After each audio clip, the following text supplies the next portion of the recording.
નમસ્કાર, શિનોર સમાચારમાં આપ સૌનું હાર્દિક સ્વાગત છે।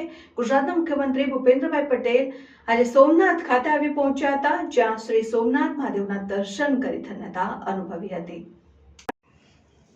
યાત્રાધામ સોમનાથ ખાતે ગુજરાતના મુખ્યમંત્રી ભૂપેન્દ્રભાઈ પટેલ આવી પહોંચ્યા। તેમનું સોમનાથ મંદિરના ટ્રસ્ટી જેડી પરમાર અને ટ્રસ્ટના સચિવ યોગેન્દ્રભાઈ દેસાઈએ પુષ્પગુચ્છ આપી સ્વાગત અભિવાદન કરવામાં આવ્યું અને ત્યારબાદ ગુજરાતના મુખ્યમંત્રી ભૂપેન્દ્રભાઈ પટેલ દ્વારા ભગવાન સોમનાથ મહાદેવના મંદિરે ગંગાજળ અભિષેક કરી સોમનાથ મહાદેવને પૂજા સામગ્રી અને પુષ્પમાળા અર્પણ કરી સોમનાથ મહાદેવના દર્શન કરી ધન્યતા અનુભવી હતી। આ પ્રસંગે ગુજરાતના મુખ્યમંત્રી ભૂપેન્દ્રભાઈ પટેલ સાથે પ્રવાસન મંત્રી મુળુભાઈ બરાએ પણ શ્રી સોમનાથ મહાદેવની સોમેશ્વર પૂજા કરી ધન્યતા અનુભવી હતી।